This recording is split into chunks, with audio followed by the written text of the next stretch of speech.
Happy Thursday and welcome to another episode of the Locked On Red Sox podcast. Thank you so much for making Locked On Red Sox your first listen of every single day. I am your host, NESN writer Lauren Campbell. I have been in this crazy and wild Boston media scene for 7 years now. I will be joined shortly by my co-host, Massachusetts Pirates team insider Jake Iggy. We are so excited to welcome Ian Cundall, the director of scouting for SoxProspects.com. We get to talk to him about Jarren Duran and how the MLB Lockout is impacting him, as well as several others who are on the 40-man roster for the Red Sox, some prospects to look out for, and maybe where he sees some of these higher name prospects like the Tristan Cassis, Marcelo Meyer, Blaze Jordan. We are so excited for you to listen to this episode, so let's just get right to it.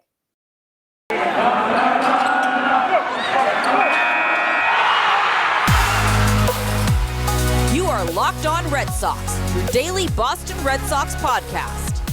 Part of the Locked On Podcast Network, your team every day.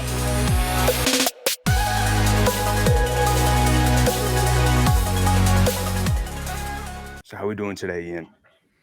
I'm doing well. Thank you for having me on. It's been, I know this has been in the works for a while, and I'm glad we're able to finally put together a date to make it happen. Me too. How's your off season been going, especially with all this lockout stuff, and especially with spring training going on now? You probably have a lot more to talk about. Yeah, I mean, I think we can all say it's been a long off season. Yes. Unfortunately, it's still going at the major league level, but with what I kind of focus on, it's starting to ramp up, and I'm actually going to be down in Fort Myers in a couple weeks, so I'm really looking forward to that. And just kind of getting going. I know Major League Baseball is not going to be starting up, but minor league ball is going to be kicking off on the 5th with AAA and the 8th for everyone else. So, there's still going to be some baseball going on in my realm. So I'm definitely looking forward to that. There's a ton of great Red Sox prospects that fans are already aware of, and ones that, Marcelo Meyer and Blaze Jordan, that they're going to be keeping their eyes on. But guys like Jarren Duran, I believe Connor Seabold, Jonathan Aruz, they're technically on the 40-man roster for the Red Sox, so they cannot go to spring training. How is that? Do you think that's going to impact somebody, especially like Jarren Duran, who really needs this development right now? Yeah, no, it's a very good point, and it's something that I think is kind of getting lost in the shuffle of kind of the whole negotiations and the back and forth between the PA and the owners. Is these guys on the 40-man who have never played in the big leagues but are on the 40-man are blocked out just the same as Garrett Cole or any star making $20 plus $30 million a year. And these guys have never cashed an MLB paycheck, and they're still in developing, as you said. And now their development is kind of as is stopped until this situation is resolved. And I think that it impacts different players at different levels. And with the Red Sox case, as you said, there's a lot of guys. I think it's like 11 players, if we're counting Duran in that group, who either have never played in the big leagues or have minimal major league experience, who are now unable to participate as, they're the guys they would be playing with during the regular season, and minor league spring training are started up. They played an inter squad game yesterday. I think they had another one today. Those guys are all in camp and have started, and the other guys, they're at home. And I think someone like Duran is a good example, as you said, someone who's pretty well impacted by it. Obviously, he made some big strides last year at the plate, but at the same time, we saw the holes in his game when he got up to the major league level. And for him, he's shown a really nuanced approach with kind of his craft, and in the offseason, willing to make adjustments in order to better himself as a player. And I was looking forward to seeing what he did this offseason because, he got his first taste of MLB ball. He struck out way too much. He had some holes in his game. And if he did what he did the previous offseason and went back and worked on things and kind of fine-tuned it to make himself a better player, then, there could be something there, but we're not going to know that now. And we won't know that until they're back. And even when they are back, it's going to set him back, whether it be a few weeks or if it goes longer, a few months behind everyone else. And any little bit of time when you're that close to the big leagues is going to be tough, because at the end of the day, his goal is to make the major leagues, and this is delaying that process. So that's tough. But I think that it has more of an impact on some of the pitchers. The guys I'm most specifically concerned about, someone like Brian Mata. Mata has been unable to do rehab with the team since the end of last year, since the lockout started. What was that? December 2nd, I believe. Mm-hmm. Since that day, he's not been allowed to be in contact with the medical staff, with the trainers, physical therapy, and all that stuff. Usually if you're a player has Tommy John surgery, you're going through that. You're working with the team he can't do any of that. He can't work out at their facilities. We don't know what kind of facilities he has access to. He's not exactly, he's someone he signed for, I think, $25,000 back in the day. We're not talking about someone who's got a multi-million-dollar, bonus to sit back on and, go to have a nice, custom made facility or whatever. We don't know what his workout situation is. And he's having to do all this rehab on his own as we're approaching that kind of 1 year period, which is very important for rehab from TJ as he starts kind of ramping up his throwing and progressing to hopefully, making appearances in games. Similarly, you just got someone like Jake Ignaszewski who has really missed a lot of time through injuries and during his career. He finally had a healthy season last year, made it up to Double-A, looked prime for if he had another good year, could put himself on the cusp of the big leagues. And now he's just he's stuck too in limbo. And obviously, he's healthy right now, and he was throwing in that like Matt Barnes simulated workout thing they posted on Instagram a week or two ago. So we know he's still working out, but at the same time, it's not the same as what he's going to be would be able to do if he was with the players and working out in the backfields with the minor leaguers right now. So I think it's definitely a big impact on all those guys, and obviously the level of the impact varies, but it's definitely a setback. But we won't know how much of a setback it is until we know when the negotiations are finalized and when they come to a deal. And if that's today, tomorrow, in the next couple of weeks, it's not that big a deal because maybe they'll miss a month at most. But, if we push into the minor league regular season and come, April 5th, April 8th, when the rest of the minors start and there's no deal reached, I mean, these guys are going to be very well behind everyone else. And then it becomes more of an issue. Very true. I completely forgot about Mata, quite honestly. And I remember that he got Tommy John surgery, but I completely forgot that he was on the 40-man roster. So especially like him, and as you mentioned with Groom too, like he's had injury problems as well. And I read on your guys' scouting report, like especially with all those injuries, it's really hurt his development. And some people forget, like Groom was one of the top prospects in that 2016 draft, the number one, the first round pick for the Red Sox during that year. So especially some of those guys that you mentioned, like the pitchers, also Connor Seabold, like he's another one to see. I was hoping we could see him as like a long end reliever, but especially with a guy like Duran, even with his struggles last year, do you see any possibility of him potentially starting in Worcester because of this delay, or do you think that the Red Sox are still going to give him the opportunity on the MLB roster? I mean, it's going to be an interesting situation because I don't know what they're going to do if Major League Spring Training starts up, in a couple weeks. Let's say they don't come to a deal until after the minor league season starts. I don't know how, I would assume Duran would go to Major League Spring Training, go through all that, and he's going to start in Worcester, in my opinion. I don't really think him breaking camp with the big league roster makes a lot of sense, especially with Jackie Bradley on the team serving as probably the fourth outfielder, because I still think they're going to go out and sign another outfielder for the MLB team. But, someone like Duran, is he just going to do Major League Spring Training and then play extended spring training games, I guess, until he's ready and then go to Worcester? Like, stuff like that is a setback versus now, where if it was a normal year, he would play in the major league games until he got optioned. Then he would get optioned and play in minor league games for the rest of the camp. He'd get his month, 6 weeks of work in and be good to go, April 5th. Now it's just, there's so much uncertainty with those dates. And it's kind of just a wait and see. And I do think it's easier for position players to make up those at bats and things like that than it is pitchers. But with someone like Groom, you mentioned, last year was his first year ever throwing 100 innings, and to ramp someone like him up to a starter's workload is a progressive thing. It takes years to be able to consistently throw 200 plus innings in a major league season, or even 180. And, last year was the first year he's ever thrown more than 50 in a career, in a season in his career. If he can't get those, back up to that 100 plus innings this year, that's going to slow him down long-term too. And that's something that we won't know for several years, the impact of it. We hope you are enjoying our conversation with Ian Cundall. We will get you right back to Locked On Red Sox in the second segment. We have still so much to get to, prospects who to watch out for, and a lot of familiar names that Red Sox fans will be familiar with. But first, I need to tell you about Mission Impossible. Are you ready to discover your purpose and leave an impact wherever you go? Mission Impossible, written and read by New York Times bestselling author and athlete Tim Tebow, encourages you to find your inspiration, pursue your purpose, and create a life for yourself that counts. Ignite a new spark in your life through this new inspirational listen. Mission Impossible by Tim Tebow is available everywhere audiobooks are sold. Thank you for making Locked On Red Sox your first listen of every single day. Locked On MLB Prospects host Lindsey Crosby is a prospect encyclopedia, and he's going deep on the MLB stars of tomorrow. Some we talk about on today's show. It's free and available wherever you get your podcasts.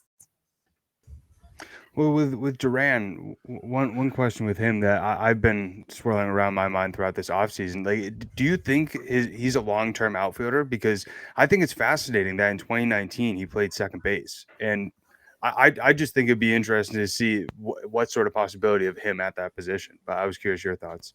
Well, I mean, he hasn't played second base since he joined the Red Sox. Okay. He played second base obviously in college. But he moved to the outfield when they drafted him, which was completely understandable because he's just a great athlete. I mean, with his speed, you don't want someone who's a 70 runner, like he is playing. You don't usually have them playing at second base. And he played second base in 2018, when he first signed with Lowell for a little bit. But it's a tough one because obviously he hasn't played there now in 3+ years, but at the same time, he's not a very good center fielder. Right. That's what I was wondering. Yeah, he struggled. His reads are tough. He's just not a natural in the outfield. I don't think he has great instincts out there. He makes up for it somewhat with his speed, but I know the defensive metrics, if you looked at them from last year, were pretty poor. And I'm just not sure the Red Sox, especially given the defensive struggles they've had at certain positions, and the impact it's had on the pitching staff, as we saw last year, especially with like the infield defense. I'm not sure they're going to want a negative defender in one of the premium defensive positions like center field, which is why I would not be surprised at all if he got more run at one of the corner outfields this year. I think if they were going to try second base, they would have already tried it. Makes sense. But it seems like right now they're pretty committed to him in the outfield. And I think like right now, maybe that's going to be the best for him if you just kind of stick to a plan and just kind of have him develop there. And especially now with this lockout, hopefully they come to a deal within the next couple of days. But if the season gets delayed, you really want to take his best interest and just kind of work on those and develop those and make sure that his development doesn't get as stunted as it potentially could this season. Exactly. Yeah. I mean, he's already had to make that shift to the outfield and is working on it there. The last thing I think you want to do is expose him to another position, especially at a time when, as you said, he's going to be needing to make up reps that he's missing already right now. Having to learn another position or learn a position he's played before but hasn't played in a few years. That's a lot to ask for someone who's kind of still working on their craft in the outfield. One guy that I wanted to get your take on, who's also on the 40-man roster and isn't able to get that developmental time in spring training, is Jeter Downs. I mean, we saw him have such a down year offensively. He was able to hit home runs, but he couldn't hit for contact for crap, not only in Worcester, but also in the Arizona Fall League. So, I mean, if he doesn't get better offensive stats this upcoming season, I think his value incredibly decreases in terms of trade value. So what do you think the Red Sox do in terms of him, and where could you potentially see him down the line? Yeah, this is another one that's tough because he's someone that I think is definitely could have made an offseason swing change for all we know. He obviously had a lot of trouble last year with more advanced pitching. Just his swing just didn't work. He really struggled with fastballs up in the zone. Just getting the bat around just wasn't he just couldn't do it. And I think that it's something that they definitely could have tweaked or he could have worked on in the offseason. As we've seen, right now, the ability and kind of the technology that's out there to fine tune your swing and to make changes. I mean, someone like Anthony Volpe, for example, had major swing issues in the low minors. Then he worked with a private hitting coach in the offseason and came in the next year and turned himself into one of the top prospects in baseball. Like we've seen guys who've had, trouble. And Duran's another example, someone who went home, worked on his swing and tapped into raw power that no one knew he had really. So yeah, with Downs, I think it's too hard to say right now until we see what he looks like coming out of this offseason. Because he could have changed something substantially, but the player we saw last year, no doubt, his stock is definitely falling in the game and his trade value is definitely significantly decreased. But I think it's too hard to call and kind of make a projection on his long-term potential because I don't want to write him off based on last year, if that makes sense. That was obviously the first exposure I've had to seeing him, and it was not a good look. Like he's really struggled, but 1 year, I don't think you can kind of just close the book on him yet, especially when we haven't seen what has happened with him in a normal offseason. The year before was the pandemic year. Like his last couple of years have been pretty disruptive between getting traded, then missing the entire minor league season, and then last year was weird where they delayed the start of AAA, and he was probably he probably didn't belong in AAA, if we're being honest, to start the year. I think he should have started in AA. So I think that, he's another one that it's a bunch of questions, and we'll kind of have to wait and see what he looks like whenever they come to an agreement and he gets back on the field with the Red Sox. Another prospect that fans are waiting and seeing for and very excited for is Tristan Cassis. A lot of hype around him. He did he played 9 games in Worcester last season. He's, the number one prospect here. There was a poll of 107 people, and 44% of Red Sox fans are most excited about him. Do you think if and when there is a season, an MLB season, we will see Cassis this year, or do you think the Red Sox will really take their time with him and maybe we'll see him in 2023? I think it's going to depend on him. I know it's kind of a cop out, but I think he could play his way to the big leagues this year. And I think it will be pretty telling what happens when the lockout ends, what the Red Sox choose to do at first base. As of now, Bobby Dahlbeck's the only first baseman on the roster. They haven't gone out and, re-signed Kyle Schwarber or gone out and signed a free agent like a Mitch Moreland type. And if they're not going to sign anyone, then that to me says that they're pretty comfortable with Cassis being able to be ready at some point this year. It might not be until, the All-Star break or a little bit after, kind of like what we saw with Andrew Benintendi a few years ago when they called him up. I think it was like July 5th or something, or August 5th. It was in that range. But if they don't address that position, I have to think it shows that they're pretty comfortable with him, taking the position at some point this year. Because we saw with Dahlbeck last year, he's a very nice player to have on your roster, but he's a role player, in my opinion. I don't think he's an everyday first baseman. His struggles, his contact issues and struggles against righties are just a lot to overcome. And I think he's a valuable player, but I think he's better suited kind of in more of like a platoon, like playing 4 or 5 games a week rather than the full, complement playing every day. Whereas Cassis is someone who has that potential to be that true, middle of the order anchor bat, everyday first baseman if he reaches his potential. Do you think this kind of, like, with him being able to start the season, though, in the minors, he's not really impacted by this lockout? And do you think this kind of gives him maybe a leg up on Duran, even though they don't play the same position, but maybe he's able to, get those reps that Duran needs? Yeah, I mean, it definitely, him being able to play right now is huge for him. All those guys, who are on the cusp of the big leagues, who are able to play right now, the longer the lockout goes on, then it more advantageous it is for them that they're able to play. And but I do think it's hard to compare him and Duran, just given they play very different positions, and kind of the state of where the Red Sox are at for those positions is so different. I think with Cassis, you look at, and I think he's pretty clearly like the long-term first base option. With Duran, there's more question marks. Obviously they have some guys who can play center field. They really like Kike Hernandez. Then obviously in the corners, right now they're running out. They got JD Martinez and Alex Verdugo, but JD Martinez is kind of more of a DH. He's a free agent. So there's definitely some holes in the outfield too, but it's just not clear if Duran is someone who is more of like a long-term option there, or but he definitely could play his way to being that if he comes back and kind of shows he made some adjustments in the offseason at the plate. Something I was curious about your thoughts on is obviously we saw a very last minute trade that the Red Sox made, sending Hunter Renfroe to the Milwaukee Brewers for Jackie Bradley Jr. and prospects Alex Pinellas and David Hamilton. I was curious on what your thoughts were and your assessment of the prospects that the Red Sox received from that trade in Pinellas and Hamilton. Yeah, that was a really interesting trade. They really snuck that one in there at the last minute. Yeah. I liked it. I think Hunter Renfroe is a nice player, but I think he's replaceable. And I think they will go out and replace him. And if you can, trade him, and, obviously you brought back Bradley, who's someone who fits a need for them. They needed a 4th outfielder who's a good defender, and you're able to add 2, really solid prospects to the farm. Then I think that's a really good way and kind of creative way to both, flex your financial muscle and to rebuild a farm system that definitely has, made a lot of improvements since Chaim Bloom took over. As regard to Pinellas and Hamilton, they're 2 very different players, but they both actually kind of like fill needs in the system, which obviously that's not how you trade, but it's just a nice perk when that happens. With Hamilton, one thing the system really lacks is they just don't have that many elite or premium athletes. He's like a 70 runner. I think he stole 50 something bases last year, 52 bases, I want to say. And they just don't have a lot of speed guys in the system. He's going to be up there with Gilberto Jimenez and a few other guys as among like the fastest in the system already. And the fact that he's already in the high minors, he finished last year in Double-A with Biloxi, and he's someone who I think could move pretty quickly as a potential like utility type infielder. I'm not sure he's an everyday guy, but there's a pretty high floor there with defense and base running.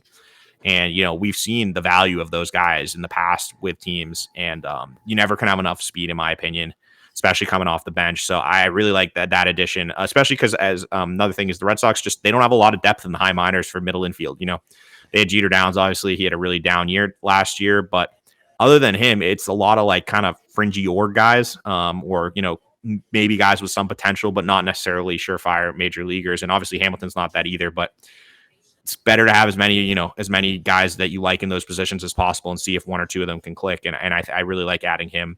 But Ellis is another one who he was a really highly regarded college guy, struggled mightily at the beginning of his last college season, then fell a little bit in the draft. As a result, I think he went in the third round. And after the Red Sox didn't sign Jed Fabian in the second round, being able to go out and get someone like Benellis really like lessens the loss there, because it's basically like they added another third round pick or second round pick talent wise. And obviously, in pro ball, he was really impressive. He's got some big time power. He's got like a kind of like a corner infield profile. And, we're going to see how much contact he makes, because that's obviously going to be like the big determining factor is, how does the contact look? How does the approach look? Because those are the things he struggled with at Louisville. But no one's questioning the power. And if the power is real and he can make contact, then he's, another guy that they can add to that staple of, corner infield prospects that they're bringing up the system. We will continue our conversation with SoxProspects.com's Ian Cundall in just a few moments. We have still so much to get to. We are going to discuss kind of prospects to watch out for, as well as the pitching prospects. But first, I need to tell you about Built Bar. You know me by now and how much I love Built Bar. And we are almost in mid-March, and it's usually this time of the year I have given up on my New Year's resolutions. Not this year, though. I am getting married in 5 months, and I am sticking to my resolution to eat right. And Built Bar helps me achieve that. It's almost like it's not even really a resolution, honestly, because I really enjoy eating them. The puffs, oh my God, you have to try them. If you haven't, you are missing out. They are one of the best tasting Built Bars. The first ever protein-infused marshmallow. They're fluffy. Obviously, they're marshmallowy. And they're not just a protein bar. They're like a little treat, and they're covered in 100% real chocolate. In fact, all Built Bars are covered in 100% real chocolate. On top of that, they're low calorie. They're high protein. And if you go to built.com and scroll down to their macros chart, you'll be blown away. 130 calories, 4 grams of sugar, 4 net carbs, and 17 grams of protein. There's mint brownie, there's coconut, white chocolate cookies and cream, my favorite, cookies and cream. They're always coming out with new flavors. There's something there for everyone. And we have an offer for you. Head on over to built.com. Use promo code LOCKED15 for 15% off your order. Promo code LOCKED15 for 15% off at built.com.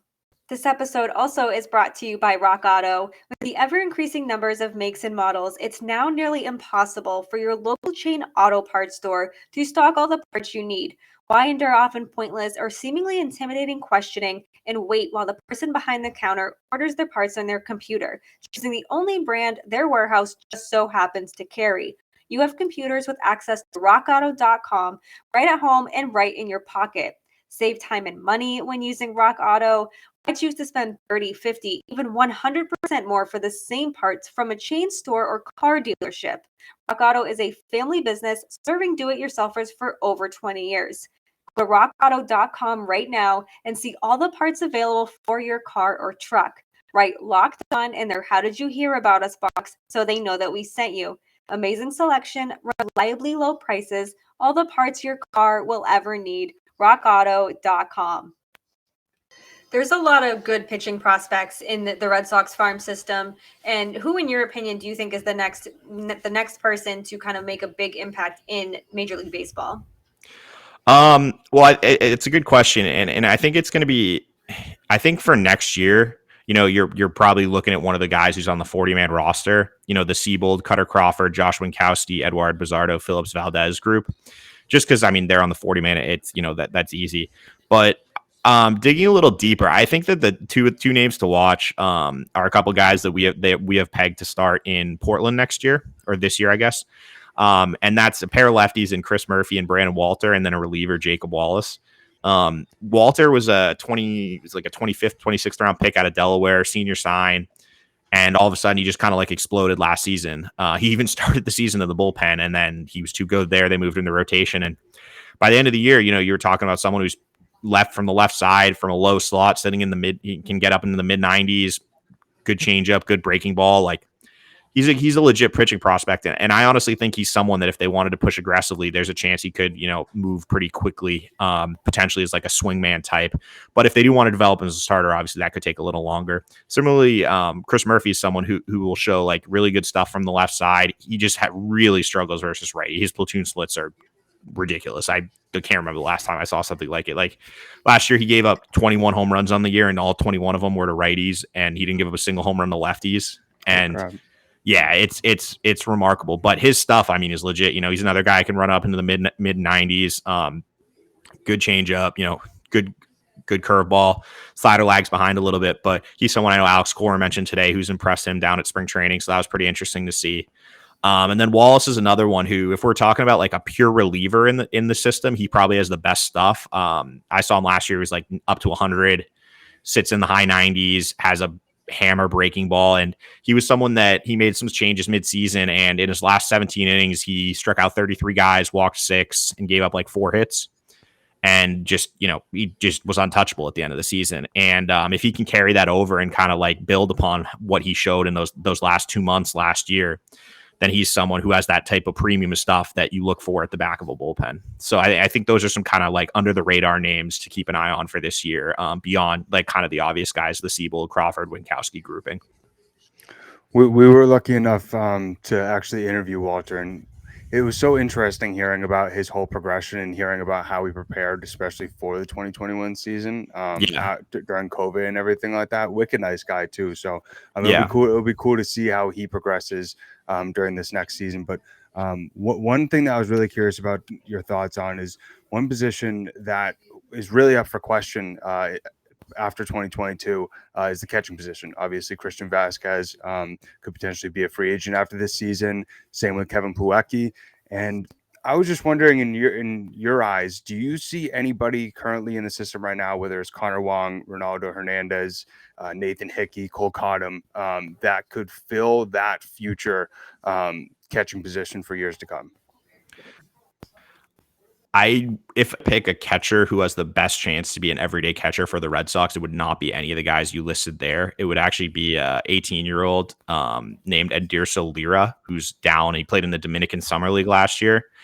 He's someone who I got some really good feedback on, and we kind of pumped him up. I have him in my personal top 30. I think he's like covering around 30 in our consensus rankings, and he's got probably the best combination of offensive and defensive upside of any catching prospect in the system. He's just years away. Like, he's 4 or 5 years away.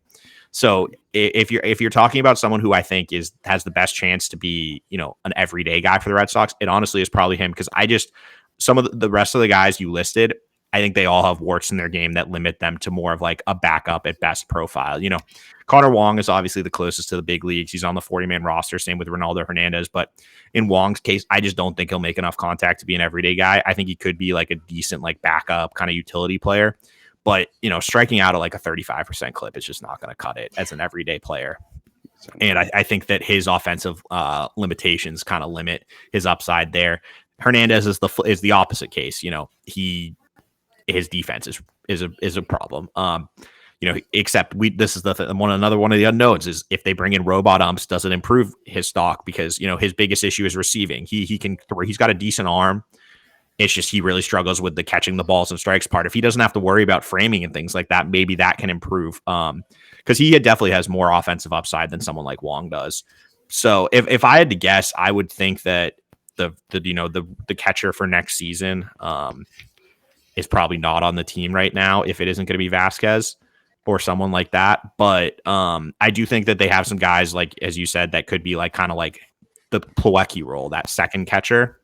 And then long term, I think Lear is the one to keep an eye on, because he's someone that if he's going to make the jump stateside this year, and if he shows the potential that there are definitely scouts who think he has, he's someone who could make some noise this year and really shoot up the prospect rankings and establish himself as one to watch for the future.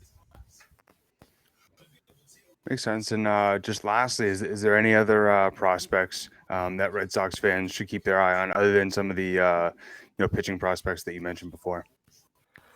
Yeah, I mean, I think just kind of in general, the system is in a much better spot than it was a few years ago. I think that if you look at our projected rosters on SoxProspects.com, every affiliate is going to have some interesting guys and guys worth monitoring, and that's definitely a change from a few years ago. When the system, and for good reason. I mean, they won the World Series. That's the goal. You trade prospects to win the World Series, you win the World Series, it's worth it. But it did really deplete the system, and kind of there were some teams that were really lacking in talent. Whereas this year, I think there's a lot more talent top to bottom, and I think it's definitely more evenly divided. But I think some kind of like some under the radar, I guess you can say, like someone like if you go into Portland, like a Tristan Cassis is someone to keep an eye on. He's making the jump he was in the high A last year. He was acquired, I want to say, it was either Kevin Pillar or Johan Ibar. I think it was Johan Ibar. It was Johan Ibar. He was acquired for Johan Ibar a couple years ago in a trade, and he's just a solid defensive middle infielder. He's got some sneaky pop, questions about the hit, but if he hits enough, he could be a utility infielder for sure. Which, I mean, obviously you'd love everyone to turn into an everyday player, but that's just not a realistic outcome for most guys. And if he just turns into even, an up and down big leaguer, that's a really nice outcome for basically trading, a reliever that you probably weren't going to be able to keep on your 40-man roster for. I would say like kind of the higher end guys, obviously you mentioned it, like the Casas, Mayer, York, that group is going to be a lot of fun to watch. That's going to be, I think, appointment viewing, whether it be on MILB TV or if you're close enough to one of the affiliates to get out to the ballpark. Like I saw Nick York hit last year, and I was blown away. I mean, he was, for what he was doing as a 19-year-old, I saw him in Greenville after he was promoted, and he just was hitting the cover off the ball, and it's just really impressive stuff. He's really going to hit. But I think that, they just have a lot of exciting guys. You move down to the teens, someone like Wilkelman Gonzalez made it up to low A last year as a 19-year-old.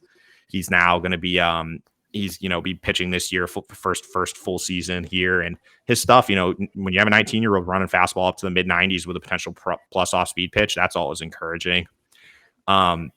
There's just a lot of guys to watch. And I think that, yeah, it's going to be a lot of fun this year to follow. And, it's kind of going to be one of these things where I think there's going to be enough for everyone to kind of pick their favorite or someone to follow. It's not going to be just the top guys. Beyond the top guys, there's just so many choices that it's just going to be preference and kind of like what you want to see and, what you look for in a prospect. And I think that's when you're able to say that about the system, that means it's in a good spot, because it's not everyone's focusing on those top guys. There's a wide plethora of players at different positions that you can really hone in on and keep an eye on. And I think that's good that they're reaching that point where there's people at pretty much every position that are interesting, and that, you're going to be checking the box scores every day to see how they did.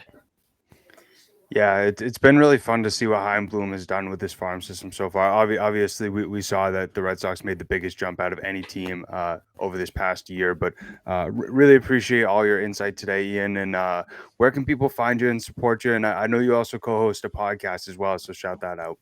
Yeah, thank you. I appreciate you having me on. It was a lot of fun to chat with both of you. And, it's always fun just talking Red Sox baseball, and especially Red Sox prospects, because obviously that's the stuff I'm really in the weeds with.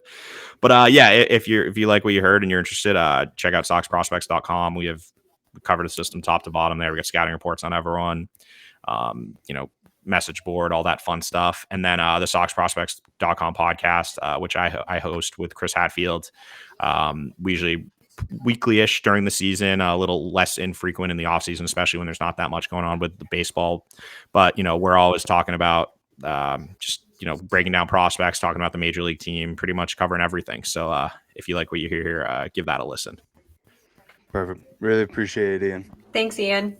Thank you for having me. It was a lot of fun. We hope you enjoyed our conversation with Director of Scouting for Sox Prospects, Ian Cundall. Once again, Ian, thank you so much for your time. We really appreciate all of your insight. Now, thank you so much for making Locked On Red Sox your first listen of every single day. rate, subscribe, and review Locked On Red Sox right here on YouTube, on Apple, on Google, Spotify, wherever you get your podcast. That's where you can find us. Don't forget to check out the other Locked On shows across our network. Locked On MLB, Locked On Prospects, Locked On Astros, Locked On Yankees. Everyone does an incredible job, especially during this lockout. You can follow Locked On Red Sox on Twitter at LO_Red Sox. Follow Jake at Jake Iggy. And then there's me at La Lauren, 3 Laws, Lauren with 4 R's. And now that you've made Locked On Red Sox your first listen of every day, head on over to Locked On MLB to make it your second listen. Friend of the podcast and close friend of mine, Paul Francis Sullivan, but please call him Sully, brings you his unique perspective on the major leagues, both past and present. Free and available wherever you get your podcasts. Make sure you check out our upcoming episodes of Locked On Red Sox. We will be providing you updates on this continued lockout. We have a lot of exciting content for you. We will be ranking the Red Sox lineup, the Red Sox manager, and if the Red Sox potentially could go with a 6-man rotation, and whether we think that's a good idea.